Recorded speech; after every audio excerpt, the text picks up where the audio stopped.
Dear students, in our last class, we discussed about the calculation of empirical formula and molecular formula from the percentage composition as well as if the molecular mass is given.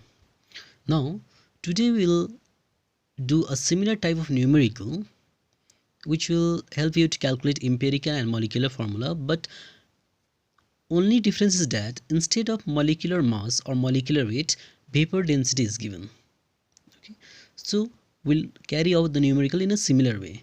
If you see the previous two numericals, it is very similar to that. Okay, so he'll not have difficulty in understanding this. So what we'll do is, this is the question: percentage composition as well as vapor density is given and atomic masses are also given. Okay, so once again we know that if you have to find the empirical formula from the percentage composition, the first thing that you need to do is you need to make a table. Okay, in this table first you'll write down the name of the elements name that is given, then you'll write down the percentage, what are their percentages, then after that you'll have atomic masses, then you'll find atomic ratio. Okay, atomic ratio, and atomic ratio is found by dividing the percentage composition by their atomic masses respective. So 40 divided by 12, 40 is the percentage composition of carbon and 12 is the atomic mass, so it will come as 3.3. Similarly for hydrogen, 6.7 divided by 1. Okay, 6.7 is percentage and 1 is atomic mass, so it will come 6.7. Similarly for oxygen, this is percentage composition and this is atomic mass, so we'll divide this by this to get the atomic ratio. Now if you see the atomic ratio, they're in decimals. Okay, now we have to get the simplest ratio of this, that means we need to get a whole numbers. Okay, so for that what we'll do is we'll divide with the lowest value out of this atomic ratio. So the lowest value is 3.3, so we'll divide all this three value with 3.3. So when you divide this 3.3, it will come as 1. Then 6.7, 3.2, 3.3, it will come nearly to 2. Okay.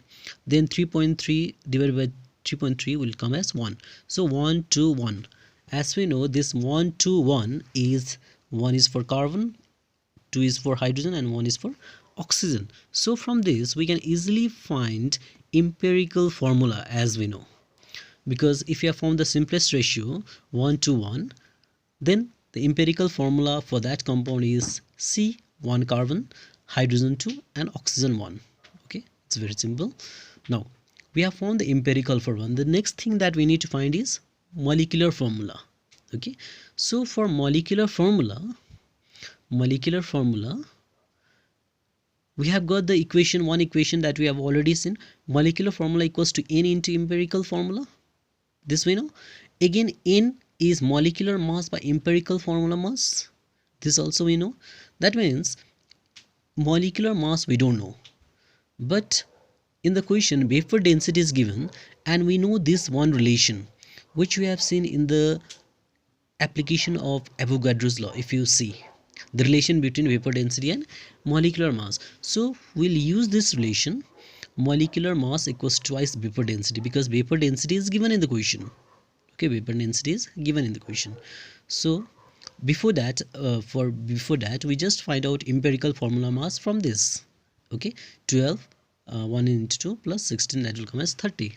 Okay, so we found empirical formula mass, then we have found then we are finding molecular mass since vapor density is given, because we are using this relation. So molecular mass equals to 2 into vapor density will come as 30, is 30 given in the question, so it will come as 60. So we found molecular mass. Now if you find molecular mass,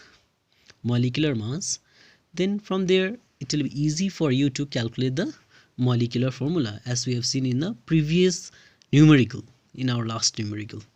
Okay, now again if you see the formula, this we are common with this, then N. Now N equals to molecular mass by empirical formula mass. N is molecular mass is 60, we found.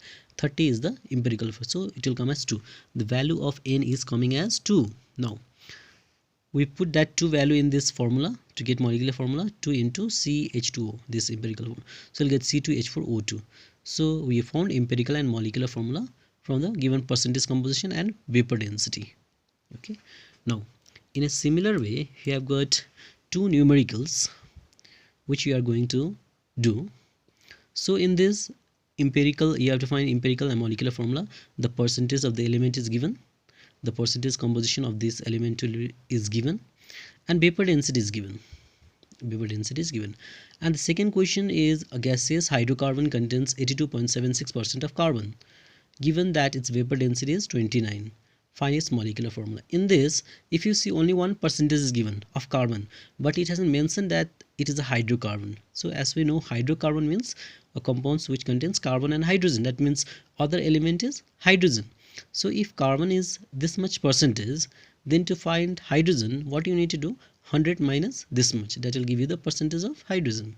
After that, you make a table, find the simplest ratio, get the empirical formula, then vapor density is given. In a similar way, you find the molecular formula. Complete this assignment and send it to my mail. Thank you.